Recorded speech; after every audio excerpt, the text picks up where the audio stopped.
Salam sejahtera, saudara yang kekasih di dalam nama Tuhan Yesus Kristus. Kembali kita bertemu. Dan sekarang kita akan memikirkan masih seputar reformasi dan transformasi. Sesudah kita membicarakan apa itu reformasi, apa itu transformasi, dan bagaimana korporasi antara reformasi dan transformasi, maka sekarang kita memikirkan bagaimana pula evaluasi terhadap reformasi dan transformasi, supaya dia tak sekedar hanya sebuah slogan yang dikumandangkan tanpa makna yang nyata di dalam kehidupan. Roma pasal 12 ayat 2 masih tetap menjadi konsentrasi pemikiran kita. Janganlah kamu menjadi serupa dengan dunia ini, tapi berubahlah oleh pembaruan budimu, sehingga kamu dapat membedakan manakah kehendak Allah, apa yang baik, yang berkenan kepada Allah, dan yang sempurna. Sebuah evaluasi dapat dikerjakan kepada reformasi karena Alkitab memberikan indikasi-indikasi yang tepat sekali. Kalau reformasi itu terjadi, pembaruan itu terjadi terus-menerus, maka buah pertama akan ada transformasi, yaitu perubahan-perubahan di dalam peri kehidupan. Tetapi selalu ingat, transformasi bisa terjadi tanpa sebuah reformasi, sehingga tidak ada pembaruan, yang terjadi hanya perubahan-perubahan kulit saja. Dan ini yang paling mengerikan dan ini yang paling berbahaya. Sehingga substansi atau esensi di dalamnya tidak ada terkena sentuhan perubahan apapun juga. Padahal Alkitab selalu berbicara permulaan dari dalam dan bukan dari kulitnya. Karena itu kita harus berhati-hati dalam mencermati hal-hal seperti ini. Oleh karena itu evaluasi terhadap reformasi dan transformasi itu harus dilakukan terus-menerus. Bagaimana caranya? Yaitu cara pertama tadi. Adakah perubahan yang terjadi dari sebuah reformasi itu? Oleh karena itulah dikatakan pohon yang baik dikenal dari buahnya. Maka tidak bisa dibantah ada apa tidaknya sebuah perubahan itu. Itu yang pertama. Tetapi yang kedua menjadi menarik adalah ketika perubahan demi perubahan itu juga membuahkan semacam satu dampak kepekaan kepada orang yang mengalami reformasi itu sendiri. Ya, pembaruan budimu, yaitu apa? Sehingga dia semakin hari semakin mengerti apa yang menjadi kehendak Allah. Ini menarik sekali, saudara. Kehendak Allah adalah suatu hal yang seringkali didiskusikan oleh banyak orang. Apa itu kehendak Allah? Yang mana itu kehendak Allah? Seperti apa itu kehendak Allah? Saya mau menikah dengan laki-laki ini atau dengan wanita itu. Ini kehendak Tuhan bukan? Wow, itu menjadi diskusi yang sangat panjang, pertanyaan yang selalu diajukan oleh umat kepada para pemimpin agama atau pak pendeta. Bagaimana menjawabnya? Seringkali banyak pendeta yang senang dengan pertanyaan seperti itu, karena ia seakan-akan agen tunggal untuk kehendak Allah. Banyak pendeta-pendeta yang menempatkan dirinya untuk mengatakan ini yang akan terjadi, itu akan terjadi, baik terhadap pribadi seseorang atau negara. Seakan-akan dia menjadi sekali lagi agen tunggal Tuhan untuk informasi. Seakan-akan umat Tuhan tak lagi mampu berdiskusi dengan Tuhan untuk mengerti apa yang menjadi kehendak Tuhan. Seakan-akan gereja sudah lumpuh, tidak lagi bisa mengerti apa yang menjadi kehendak Tuhan. Bukankah ini sebuah kebahayaan yang sangat menakutkan? Padahal umat Tuhan seharusnya tahu apa yang dikehendaki Tuhan. Dan bacaan kita Roma pasal 12 ayat 2 adalah berkaitan dengan pribadi lepas pribadi umat-umat Tuhan. Oleh karena itulah, untuk mengetahui kehendak Allah tadi itu menjadi panggilan keharusan bagi setiap umat. Harus tahu. Kalau tidak, bagaimana engkau bisa menyebut dirimu umat Allah? Bagaimana engkau bisa menyebut dirimu anak Tuhan kalau kau tidak tahu apa yang Tuhan mau dalam hidupmu? Maka untuk soal tahu ini saya pernah membicarakannya, mengerti kehendak Allah. Tetapi secara summary saya akan memberikan ulang saja. Yaitu pertama, perhatikan. Bagaimana kita tahu kehendak Allah? Sederhana sekali, dengan membaca Alkitab. Baca firman itu. Dengan engkau membaca Alkitab, engkau akan tahu mana boleh, mana tidak boleh. Seperti membunuh sudah tidak boleh, karena Alkitab bilang jangan membunuh. Gampang. Saksi dusta tidak boleh, karena Alkitab sudah berkata jangan jadi saksi dusta. Maka dengan demikian, saudara yang kekasih, kita tahu apa yang menjadi kehendak Allah. Pertama kali adalah dari apa yang tertulis di dalam Alkitab. Yang kedua, tentu kita bisa belajar apa yang tersirat. Kalau dikatakan jangan mencuri, maka itu tentu tidak sekedar mengambil barang orang. Menyontek pun untuk anak sekolah kan menjadi mencuri, tersirat di dalamnya. Karena mengambil hasil karya atau hasil pikir atau hasil pekerjaan orang lain untuk kepentingan dirinya. Itu pun sebuah dosa dan kesalahan. Tersirat namanya. Yang ketiga tentu dari hati nurani, yang dibentuk oleh kebenaran firman Tuhan. Yang ketika ada sebuah keputusan, dia rasa gelisah waktu mau melakukan, tetapi tidak menemukan alasan-alasan yang konkret, boleh apa tidak boleh. Tapi dia merasa gelisah, tidak sejahtera, dan dia tidak mengerjakannya. Itu pun mengerti kehendak Tuhan dalam hati nurani.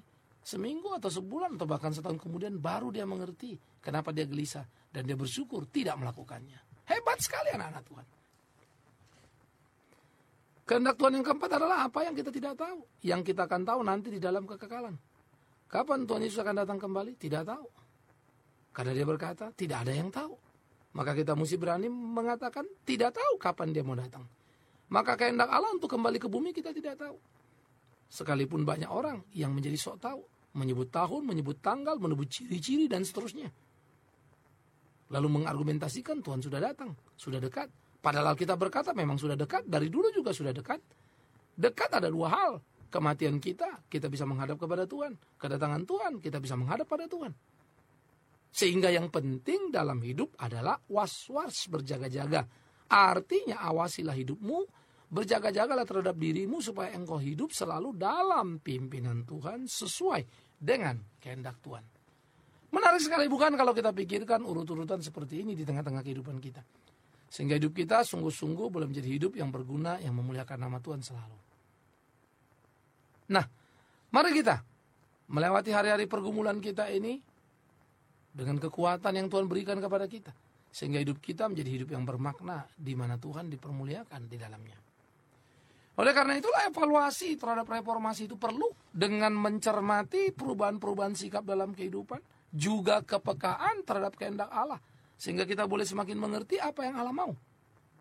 Artinya saudara, di dalam hal-hal seperti itu ada sebuah pembaharuan yang tampak di dalam mengerti kehendak Allah. Dulu mengerti, sekarang semakin mengerti. Yang ketiga, tentu saja ini bisa diukur dari sikap iman, sudut pandang yang dimunculkan. Kalau kita mengalami reformasi terus-menerus, pasti konsep kita semakin hari semakin diperbarui, semakin mendekati kebenaran Alkitab. Saya kasih contoh yang bisa saja menjadi pro kontra. Contoh, kalau dalam dunia dagang, perusahaan yang aman itu katakanlah dia harus mempunyai 3 atau sampai 6 bahkan lebih kali lipat biaya operasional. Kalau satu bulan misalnya seluruh operasional dia 1 miliar, dia kalau punya uang 6 miliar aman lah itu perusahaan. Supaya kalau dalam 6 bulan itu ada apa-apa dia masih terus mampu memberikan gaji. Maka dia perlu cash flow. Tetapi kalau gereja sejatinya sesungguhnya gereja hanya saluran berkat bukan? Artinya berapa masuk, segitu harusnya keluar. Artinya apa lagi? Zero balance. Gereja tidak perlu memikirkan punya biaya deposito sekian kali biaya operasi. Secara matematis manajemen is true. Tetapi keberadaan uangmu membuat engkau kurang bergantung pada Tuhanmu. Sejujurnya kan itu. Karena kita yakin toh kita masih punya uang. Apapun terjadi. Padahal gereja adalah saluran berkat yang harusnya mengalir terus. Berapa yang didapat segitu yang dikeluarkan sehingga dia bisa menolong banyak orang di dalam perjalanan kehidupannya. Itu gereja. Jadi pembaruan itu akan bisa menciptakan juga perubahan-perubahan dalam pola pikir, sudut pandang. Sehingga terjadi pembaruan-pembaruan nilai dalam setiap nilai. Kalau case tadi adalah nilai manajemen atau nilai keuangan, kan begitu. Dan ini masih melingkupi banyak hal lagi. Yang akhirnya sangat sulit untuk kita temukan di dalam gereja. Maka kita menyebutkan reformasi atau kita menyebutkan transformasi, padahal hakikat hidup kita sami mawon saja. Sehingga itu hanya merupakan ledakan-ledakan, letupan-letupan yang bersifat sangat temporary sekali. Tidak berdampak panjang dan tidak berdaya guna. Kecuali untuk sekelompok orang saja. Oleh karena itu mari kita pikirkan saudara. Dengan sungguh-sungguh. Saya terlalu percaya kalau ada 50.000 orang atau 100.000 orang betul-betul haus kepada sebuah perubahan. Dan mereka bergerak. Pasti banyak sekali yang berubah di kota Jakarta ini. Nyatanya tak banyak yang berubah. Kenapa? Tak banyak yang bergerak. Kita terjebak pada perangkap-perangkap kesendirian keyakinan kita. Tidak membaur dalam kehidupan keseharian yang nyata.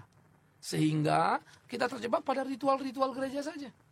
Apakah kemudian kita membuat doa puasa, atau mungkin kita kebaktian ini, kebaktian itu.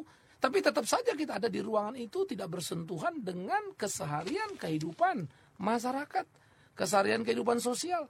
Padahal kita dipanggil oleh Tuhan untuk datang ke dalam dunia menjadi garam dan terang dunia. Tapi kita selalu berkurung di dalam gedung-gedung tempat yang kita bangun. Dengan dalih mencari kehendak Tuhan. Dengan dalih menyenangkan hati Tuhan. Apanya yang senang, apanya yang kita cari. Maka saya sangat suka sekali ketika Yesus mengucapkan dalam kitab Injil Matius. Engkau memberi aku makan pada waktu lapar, memberi aku minum pada waktu haus, memberi aku pakaian pada waktu telanjang. Ketika ditanya, kapan guru kami memberikan semua itu? Engkau sudah memberikannya padaku ketika engkau memberikan kepada orang-orang yang hina ini. Wow. Apakah karena memberi? Saya percaya tidak. Karena di sisi lain Alkitab juga mengatakan, berilah berdasarkan kerelaan hatimu. Soal memberi juga diajarkan, apa yang diberi tangan kananmu jangan diketahui oleh tangan kirimu. Soal memberi itu berarti kerendahan hati dan sebuah kesadaran. Bukan sekedar model-modelan supaya orang lain tahu aku baik, menyebut aku baik. Kalau begini saudara kekasih, bukankah hidup sangat sederhana? Jujur dan sungguh-sungguhlah di hadapan Tuhan. Maka kalau jujur dan sungguh-sungguh pasti kita menjadi malu. Karena sejatinya pembaharuan yang terus-menerus terjadi dalam hidup tidak terjadi di dalam hidup kita. Kita mengalami justru sebaliknya, kegagalan demi kegagalan yang mempermalukan diri. Kegagalan demi kegagalan yang membuat kita tidak bisa menikmati anugerah kasih ilahi. Saudaraku yang kekasih di dalam Yesus Kristus Tuhan, mari kita cermati, kita pikirkan sama-sama untuk menemukan kesejatian kebenaran. Rasanya kita semua mesti berani mengkoreksi diri, termasuk saya. Kita tidak perlu beroposisi pro atau anti. Bukan itu intinya. Bukan itu persoalannya. Tetapi menjadi persoalan adalah kita perlu untuk jujur kepada diri kita. Menilai apa yang kita lakukan. Apakah itu sesuai dengan kehendak Tuhan kita. Ada orang berkata, ya sesuai. Pasti begini.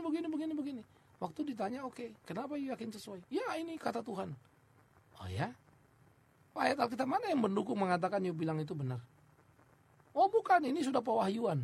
Ini Tuhan bicara sama saya. Kan jadi repot. Kalau dirimu menjadi ukuran, bukan lagi Alkitab. Ayo dong kembali ke Alkitab. Kalau memang betul Alkitab masih dianggap firman Tuhan. Tapi kalau Anda anggap Alkitab itu cuma tulisan biasa dan Anda yang paling benar dan paling hebat, ya lain lagi judulnya. Tetapi saya, maafkan saya tidak akan dengar apa katamu. Karena kau tidak menghargai Alkitab. Tapi saya mau mendengar apa katamu kalau kau menghargai Alkitab. Itu ukuran pertama dan utama. Jadi pembaruan itu adalah bagaimana kita terus-menerus diperbarui, semakin mencintai Alkitab itu loh. Sehingga Alkitab itu terus membersihkan, memurnikan kita.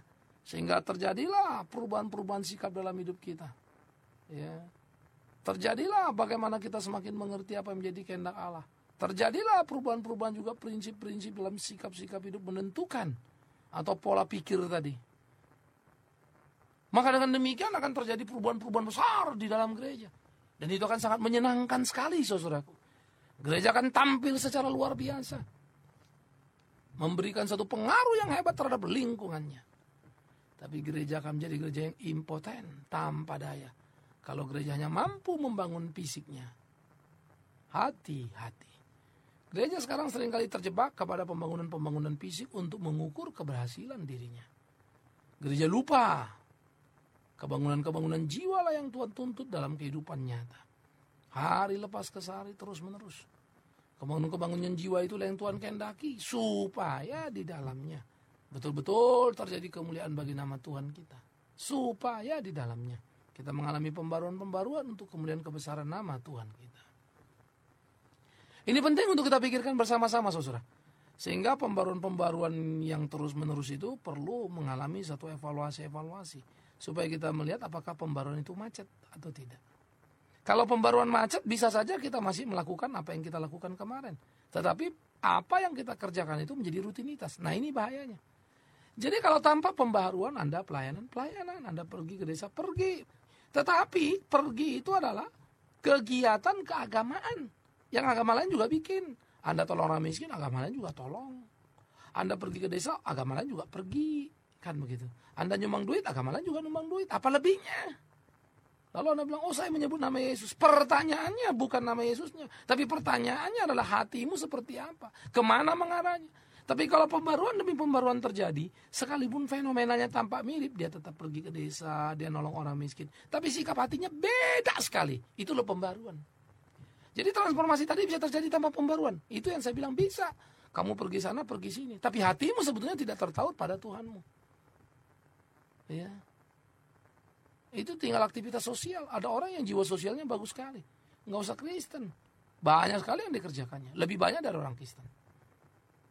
Nah, karena itu saudara, Pembaruan itulah yang memperbarui semangat batin kita, sikap hidup kita. Pembaruan itulah yang memberikan warna-warna penting dalam hidup kita sehingga kita hidup seperti yang dikehendaki oleh Tuhan kita. Dan hidup kita menjadi hidup yang bermakna. Ini penting untuk kita pikirkan bersama-sama di dalam kehidupan keseharian kita. Sehingga kita betul-betul bisa melakukan apa yang menjadi kehendak Tuhan kita. Dan nama Tuhan tentunya dimuliakan, ditinggikan dalam hari-hari hidup kita. Nah jadi saudaraku yang kekasih, camkan pikirkan bagian itu. Itu sebab reformasi sebagai sebuah pembaruan harus terjadi terus-menerus di dalam diri kita, di dalam hidup kita. Yang memperbarui hati dan pikiran kita. Bukan karena tidak baru ya, membuatnya baru terus-menerus. Beda. Jadi bukan lama dibuat jadi baru reformasi, bukan. Membuatnya baru terus-menerus. Kalau lama jadi baru itu repentance, pertobatan. Tapi reformasi adalah pembaharuan terus-menerus. Transformasi adalah produk atau output dari pembaruan. Transformasi bisa tanpa pembaruan? Bisa. Tapi pembaruan bisa nggak tanpa transformasi? Tidak mungkin. Semua pembaruan akan diikuti oleh transformasi. Tapi bisa jadi transformasi tanpa reformasi.